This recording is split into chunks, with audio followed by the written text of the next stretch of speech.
And It's like pretty sophisticated machinery. Yeah, I haven't used this for a while. This on-location program is great when I do interviews with people. This gives me a nice reference point. It's just something I wanted to make sure. I've got to make sure everything's right because PBS is pretty persnickety about what you send them. Mm-hmm. And I saw your Eagles thing. That was great. Oh, thank you. Yeah, that's the only thing I have to fall back on, and so I don't really have a track record. That's where this guy Scott is going to come in, or Sean is going to come in handy for me.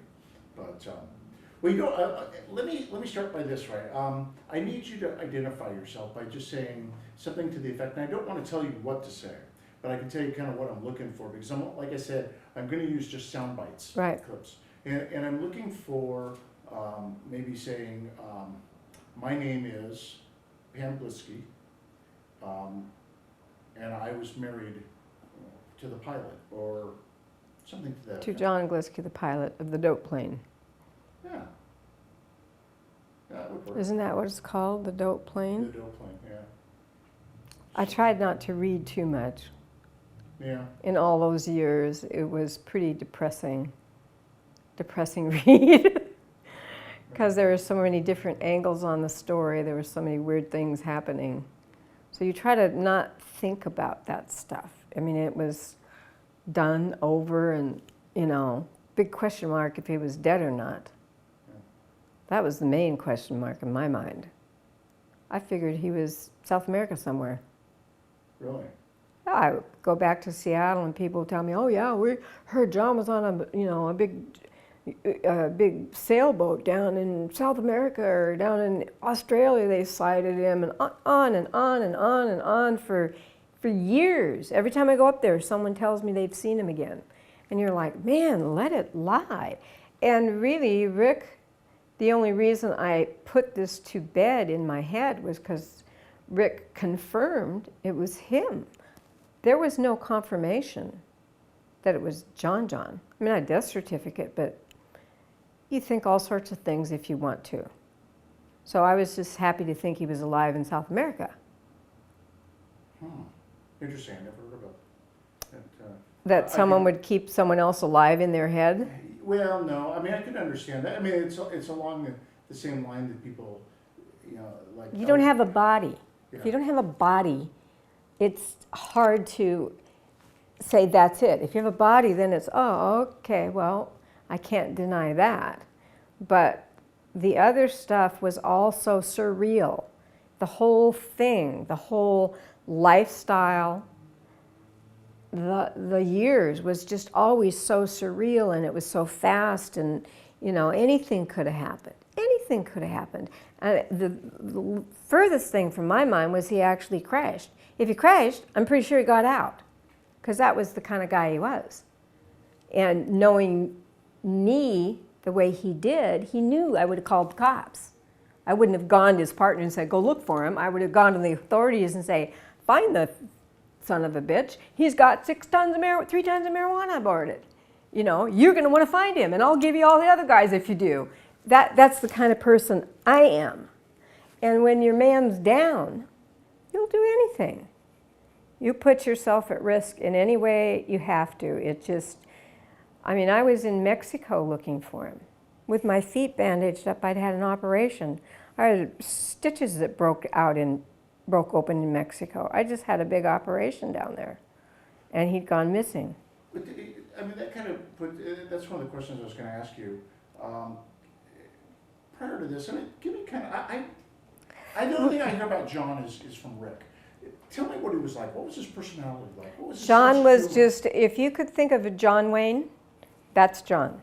He was big, he was good looking, he had a gorgeous body, he did everything that everybody else wanted to do.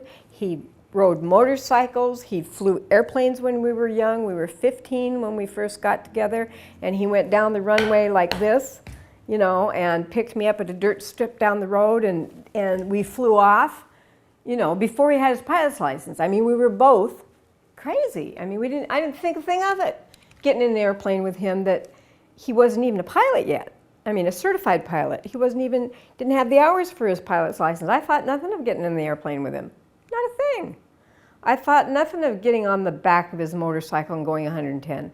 That was John. we used to fly through Green River Gorge, you remember where that is, and he'd turn the plane on the side and go underneath the bridge. That was John. You know, balls to the walls. And it was fun and exciting, and you never thought of the consequences ever about it with John, because he always seemed like he was in control of everything. And now I've never felt that since, and I've been in control of my life since that time. It really changed me, because I'm the boss in my business, in my life. I'm the boss, and that made me very, very open and not wanting to have someone tell me how to live, or that I can take care of things, or don't worry about it, or something like that, because it was such a mess when he died. And I was sitting there holding the bag, because I was the only one who was coming out saying, I did this, we did that, I'll tell you everything. And so, of course, who's going to get sued, and who's the DEA going to come to, and who's everybody going to come after, was me, because I was trying to find him. I really could have cared less if I was going to get in trouble. I never thought about it. I thought about finding him. I once heard a description of him as an adrenaline junkie. Oh yeah, so was I. Tell me about that. Adrenaline junkie. Once you get high off of adrenaline, it's like heroin, cocaine.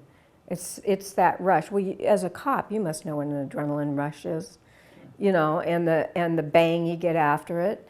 So he was definitely, nothing but adrenaline junkie. But that was him from the time I met him.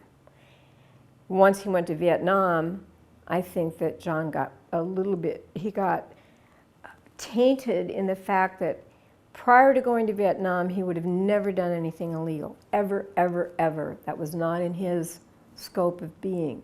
After he got back, he was like, I'm gonna, get paid, and I can't even get killed. So he always had this opportunity. Oh, the other thing was with Rick. Hold on one second, you're mic'd up. Oh, okay. The other thing was, Rick, is they mentioned Schaefer Realty in that DEA report, and I found that really interesting that they knew Walt Schaefer was behind the money on that. Interesting, I didn't know that. No, because the guy that actually ended up backing them towards the middle of it, however Red River Ranch, whatever you want to call it, was a friend of his father, who owned a real estate company and big money. Said, if you boys are going to do this, let me show you how to do it right.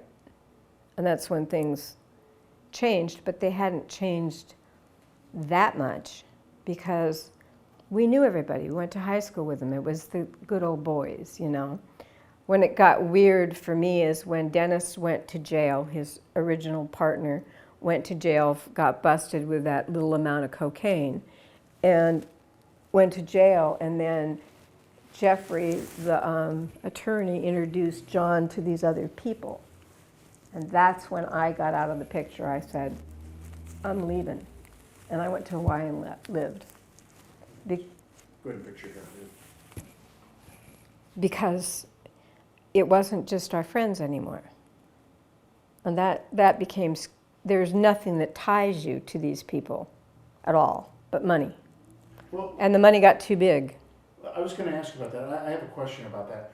Can you describe to me, if you had to look at the peak of time when you had the absolute most money coming in, what was life like? Describe to me what your life was like. I never left the house without $10,000 cash in my purse.